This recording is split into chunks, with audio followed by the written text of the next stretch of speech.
Você já foi a uma livraria e comprou um livro graças à indicação de um atendente? Essa troca é rotineira na vida de muitos livreiros, nome carinhoso para quem trabalha com a venda de livros. Nas livrarias de São Paulo, são muitas as mulheres à frente dessa função, e a gestão delas pode e costuma ser decisiva na compra de um livro. O Estadão visitou 5 livrarias da capital para conversar com algumas dessas livreiras sobre suas rotinas e descobrir quais são esses títulos que elas estão lendo e indicando.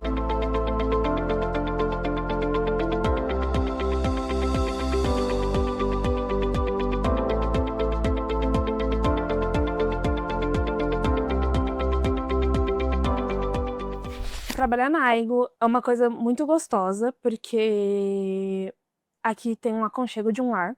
Eu acho que foi uma das livrarias que eu mais gostei de trabalhar, eu mais me senti em casa trabalhando. Comecei a trabalhar em livraria por acaso, né, fui trabalhar numa livraria e nunca mais saí. Tem muito mais título, muito mais editora, muito mais assuntos, tem muito mais tudo, né.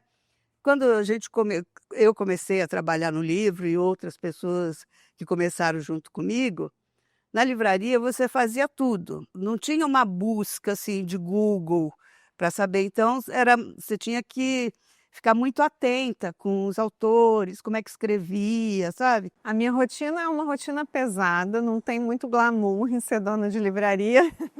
A livraria é um negócio e tem muitas coisas administrativas por trás também.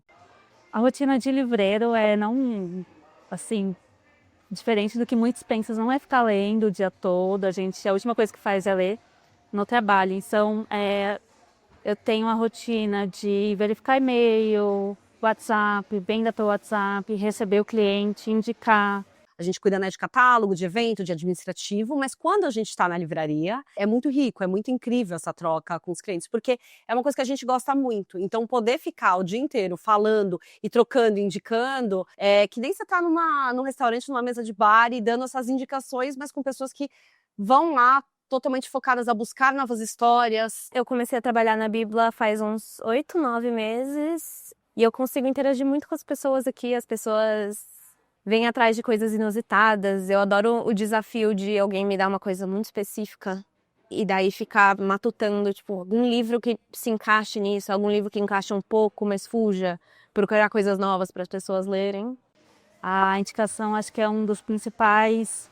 a principal atividade que eu tenho aqui, então eu tenho que estar antenada no lançamento, o que saiu no jornal, o que saiu de lista, que a gente tem que ler. Então, ser livreira tem que ser leitor. Claro que não dá tempo de ler todas as obras, tanto que a gente gostaria de ler, mas a gente é leitor. E essa relação de confiança ao ler um livro e falar, você vai gostar, é bem especial, assim, é o que deixa um dia bom. Eu acho que tem um olhar diferente, né, sendo 3 mulheres. Então, nas nossas discussões, a gente sempre traz a importância de uma maior diversidade, né, de histórias, então isso é uma preocupação. A escolha dos livros hoje, ela é baseada no meu gosto? Com certeza, mas ela também é influenciada porque eu faço a curadoria do clube de leitura junto com as 2 mediadoras. Então, quando chega um livro que tem mais ou menos o perfil, eu falo, vou ler para poder ver se dá para colocar no clube. Então, de fato, tem, né, uma mudança na forma como eu escolho hoje os meus livros, porque faz parte do meu trabalho. Uma característica que eu acho que talvez você tenha ouvido de outras livreiras também, é que a maioria dos nossos clientes são mulheres. Isso não é uma escolha minha, isso é uma realidade que todas as pesquisas mostram. Uma livraria como a nossa, né, a livraria independente, a livraria de rua, as pessoas vêm aqui em busca de indicação, de recomendação. Eu acho que é muito diferente de uma livraria de shopping, que a pessoa está ali, por acaso, passou em frente à livraria. Aqui as pessoas vêm porque elas querem, de fato, receber essa recomendação. No shopping tem os clientes que vão a passeio também, e é bem bacana, porque a gente fica assim horas conversando. Mas a gente tem os clientes que trabalham ali perto, estão no horário de almoço, querem comprar um livro específico, é uma coisa mais rapidinha, né? Então, acho que tem esses dois lados, mas é bem divertido ver os dois modelos de clientes. Tem esses que ficam lá e eles não estão nem um pouco preocupados com a hora de ir embora, sentam no sofá, vão olhar todas as indicações. É muito gostoso ver um leitor que te pediu alguma coisa, você recomendou e volta e fala, nossa, você me falou um livro que eu amei, voltei para ver você, para você me falar um novo livro para ler. E daí é super tenso também, né? Uma responsabilidade. Mas é muito gostoso. Eu já veio uma mulher e falou: eu acabei de sair de um relacionamento péssimo. Eu quero uma coisa que vai me fazer esquecer disso. E eu fico imaginando se não tivessem as mulheres atendendo essa mulher, sabe? É uma responsabilidade, mas é uma responsabilidade que eu fico feliz que tenha a gente para ter. O meu trabalho é chegar e ficar atendendo os clientes, né? E aí, como eu estou há muito tempo, como é uma livraria de rua, as pessoas vêm aqui para comprar livro mesmo, não é um lugar de passagem que a pessoa está andando, fala, tem uma livraria, vou entrar, não. Elas vêm querendo já escolher um livro, né? E eu conheço muitos desses clientes, né? Muitos, muitos. Alguns eu conheço, agora eu conheço os netos, os filhos, mas eu atendi quando eles eram jovens, né? É muito, muito gostoso essa proximidade que a gente tem. Essa coisa de, e aí, como foi seu final de semana? Como tá seu filho? Como tá seu cachorro? E realmente fazer parte, sabe, da vida das pessoas diariamente. Algumas pessoas a gente já sabe o que gosta de ler, a gente já chegou até a separar um livro antes do cliente pedir, porque a gente falou, esse livro eu acho que ele vai gostar. O Lene, que está trabalhando aqui, ele era de uma outra loja. E aí ele falou que foi uma senhora lá na loja que ele trabalhava e queria um livro que era de capa amarela, assim. E ele falava assim, não, mas será que é esse? Não, não é esse, mas você lembra mais uma coisa? Aí ela falou assim, deixa, eu vou perguntar para a Cida que ela vai saber.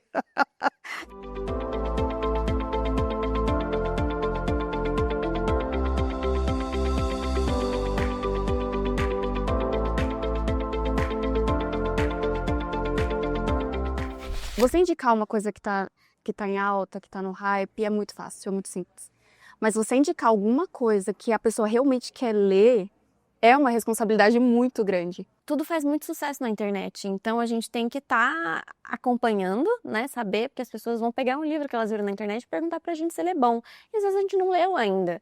Só a galera da internet que leu. E aí a gente tem que se inovar o tempo todo e estar preparado para as perguntas. Eu acho que isso é um grande desafio. Mas eu acho que os pedidos mais inusitados, na verdade, são os das crianças. Os clientes pequeninos, eles são muito específicos no que eles querem, assim, e é bem desafiador, na verdade, atender os pedidos deles. Eles são os mais fáceis, porque a gente vai mostrar e eles vão gostar, e é isso, mas quando eles querem um livro específico, eles querem um livro específico, e não tem nada que tire isso da cabeça deles. Eu gosto muito de receber as crianças aqui, porque é muito incrível você trocar e falar de livros com crianças. É um outro ponto de vista, assim, o que elas procuram, ou temas, elas desafiam muito a gente quando elas buscam um tipo. Eu quero viver num país de pessoas conscientes, de pessoas que saibam por que elas estão votando naquelas pessoas, por que elas estão escolhendo fazer as coisas que elas fazem, por que elas estão escolhendo comprar nos lugares que elas compram. E eu acredito que uma das formas da gente se tornar mais consciente de todas as escolhas que a gente faz, é por meio da leitura. Então, eu diria que o meu maior desafio, sendo uma livreira, é formar leitores.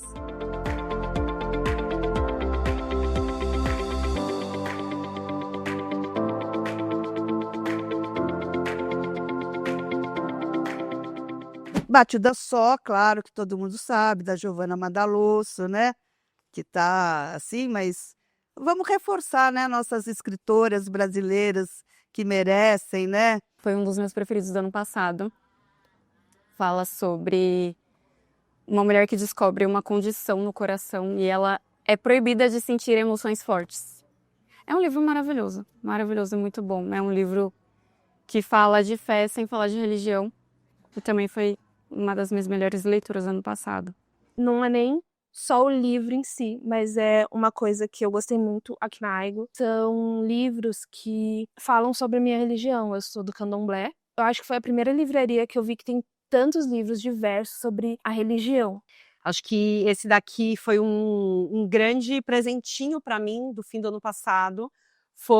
É um livro que eu conhecia de Instagram, e quando eu vi que ele foi lançado, peguei ele na curiosidade, porque eu já segui o projeto, e assim, ele acabou comigo. Porque ele é muito lindo, ele é muito lindo. Eu acho que tem uma coisa, né, os gatos as pessoas gostam, né, de livros com gatos. A gente tem vários livros de gato na livraria. Esse é um livro ilustrado, belíssimo. E é um livro que eu acabei o ano com ele no coração. Chama História de Mo. Aí eu tenho um infantil, Eu Quero Ser. Ele dá para você formar mais de 4.000 combinações. Você vai formando pessoas, né?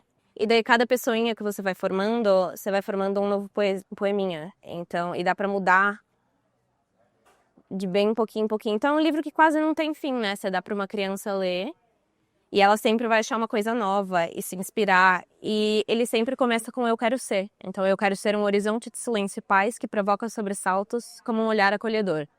É muito bonito. E muitas formações podem ser feitas e muitas vezes o livro infantil a gente vende mais para os pais do que para a criança. E os pais amam assim. O que eu vou indicar é O Céu para os Bastardos, da Lília Guerra, que é uma autora que eu admiro muito, conheço pessoalmente, indico sempre, sempre vai estar no lugar de destaque aqui na livraria. E é uma literatura periférica, a Lília ela é enfermeira pelo SUS também, ela é inspetora. E aqui vai contar a história de diversos personagens da periferia. Só que tem muita poesia, tem muita beleza. A história é de uma mãe que está com um filho preso, a gente não sabe muito bem o que está acontecendo, ela tem que trabalhar, ela é empregada doméstica, então tem toda uma atmosfera de muita luta, mas também de muita beleza. Eu gosto muito, acho a Lília incrível, pessoalmente eu adoro, admiro muito, então é um que eu sempre vou indicar. Então, vou indicar Nego Tudo, da Andréa Del Fuego. São micro e mini contos, ficções súbitas, que chama. Eu acho maravilhoso. Do título, a capa, Andréa, que é uma escritora deliciosa de ler. Eu amo todos os livros dela. E esse é um livro que é uma nova edição, né? E ela fez um trabalho belíssimo aqui. Então, tem contos divertidíssimos, tem contos poéticos, tem micro-histórias, assim, coisas que... Uma frase, ela diz tudo. É maravilhoso. Eu amo esse livro, então fica aqui a minha recomendação. E não podia deixar de falar do meu escritor favorito, que é o Paul Auster, né? Assim, esse não é novo, eu li esse livro na pandemia, mas assim, é um livro que eu indico sempre, sempre, sempre, né? Porque ele dá 4 vidas diferentes para o mesmo personagem. Sabe, quando você pensa, se eu não fosse jornalista, o que eu estaria fazendo agora, sabe? Se eu não estivesse trabalhando na livraria, o que eu teria feito da vida? Ele dá 4 possibilidades de vida para a mesma pessoa. É incrível. E ele tem um olhar super sensível, sabe? Ele passa por todos os movimentos sociais. Achei incrível. Babel, ele é um livro... Eu sou formada em tradução. E é um livro que fala sobre tradução. Ele se passa nos anos 1800, no auge do Império Britânico. E é sobre jovens de outros países que foram retirados dos seus países para serem levados para o Império Britânico para serem tradutores, porque a tradução tem a sua magia nesse universo. E nesse aqui ela vai contar basicamente os prés da Guerra do Ópio que aconteceu na China entre potências ocidentais, só que com um elemento fantástico, que é assim, a gente tem barras de prata que são como varinhas mágicas. E essas barras de prata, elas trabalham através da tradução de palavras. Então você escreve a palavra em um idioma de um lado, em outro idioma do outro, tudo que se perde na tradução, que nenhuma tradução é exata, a barra emana.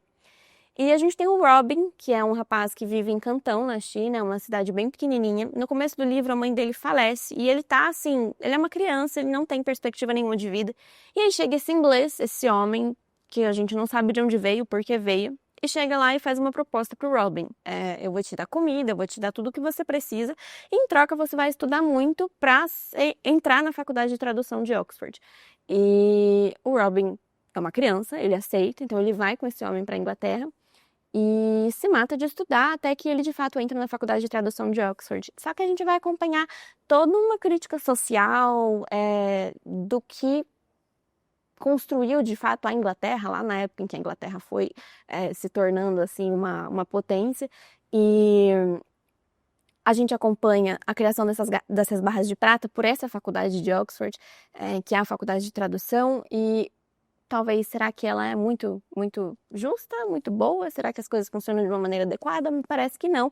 E o nome Babel faz uma referência à Torre de Babel, assim, a gente fica na expectativa de a torre cair, talvez ela caia no meio da história, e, enfim, vale muito a pena ler Rebecca Kuang, porque ela traz um contexto histórico muito bacana mesmo. O último lançamento da Han Kang. Quero trazer ele porque ele foi um livro muito importante para mim em relação à troca com outras pessoas. Então, ele fala de um período histórico que eu não conhecia, né, e que eu descobri que também não é muito falado mesmo na própria Coreia.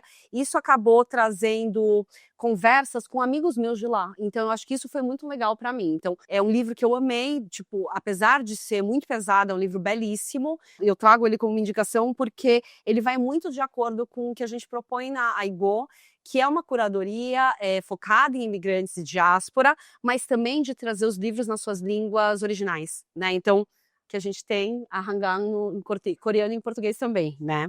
Giovana Vieira, Virgínia Mordida, fala sobre o relacionamento abusivo de uma mulher negra com um homem branco. E tem várias questões de ancestralidade, enfim, é muito bom. É muito bom, o final gostei muito, porque a gente fica torcendo, cara, termina logo isso, ninguém aguenta mais. É muito bom, uma escrita muito, muito profunda também. E o que eu tô lendo agora é o Raízes Loiras, da Bernardina Evaristo. Eu amo muito o Mr. Loverman, eu adoro, é um que eu indico muito aqui. E esse vai falar como seria o mundo se a colonização fosse ao contrário. Então a África, o continente africano é o centro do mundo e o restante dos países são colônias. É bem interessante, assim. Tem uma parte que ela fala que tem as bonecas negras com cabelo crespo e como isso impacta na autoestima dela.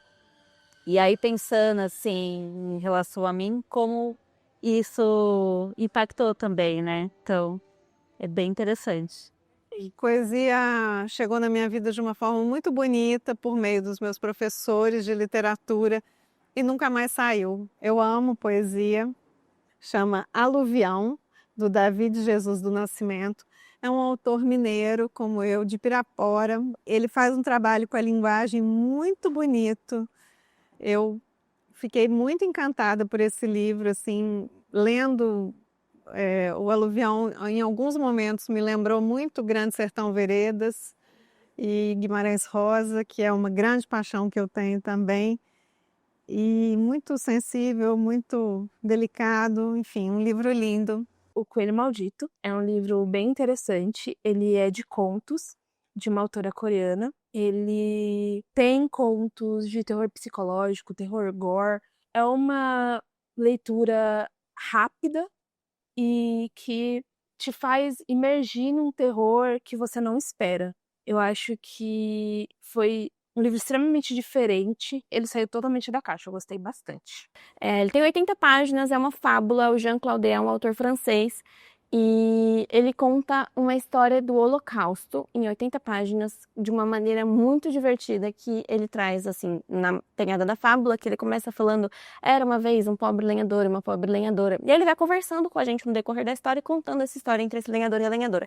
É uma história linda, extremamente emocionante.